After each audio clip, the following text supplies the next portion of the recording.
So, we all know how much you love Disney.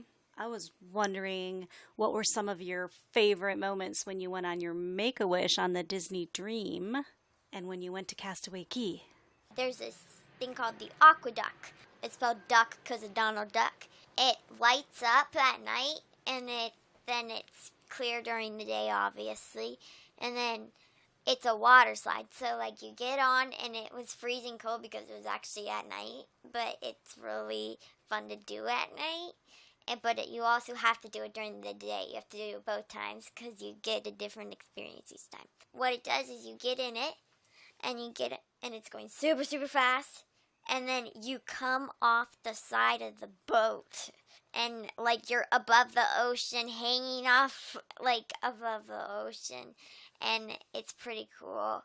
And that was definitely awesome. The big one, the real reason for your wish was to go to very cool private island, Disney's private island. What was it called?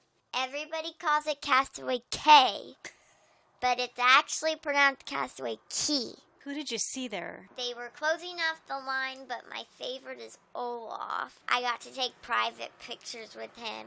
And you got the most amazing, warm hug. Right there on the hot beach, remember? Yeah, I'm surprised he wasn't melted. I went snorkeling. The water's so clear there in the Bahamas. It was freezing because it was in November, but it was still worth it. They have like Mickey treasure chests under the water and all this Disney stuff you can look at and dive down to. Later that day was not so good when you got pretty sick out on the boat in international waters, and I know that was tough on all of us. But you had something really cool happen despite getting sick on the ship. I met a really special guy named Enrique. Yep. I was actually in the shop buying pins because they have special cruise line pins, and I wanted to get all of them, of course.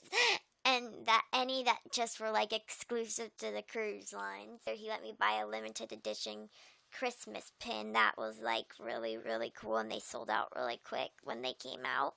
Every Thursday night they have this huge pin trading event. So like all the captains come out and they're all wearing lanyards, or they have bags or books with their pins in it to trade off. And so there's like a bunch of pin traders down there trading, and you can trade with basically So what did they ask want. you to do with that? Yeah. What did they ask you to do? And I'm getting into that. Okay. They asked my dad, would it be okay if we chose her as the honorary captain? I slept all day on the ship, and then I went down and I was the honorary captain. And I came back with some pretty cool pins myself, and I traded some pretty cool pins away. How did it make you feel to be a captain? It made me feel really special because, like, you think 2,000 people and they choose you.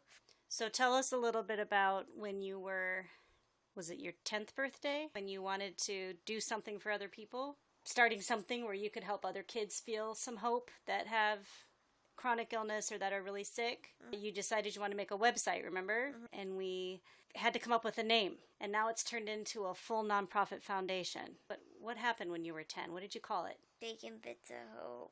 And you named it Bacon Bits of Hope because I wanted to spread hope one bacon bit at a time.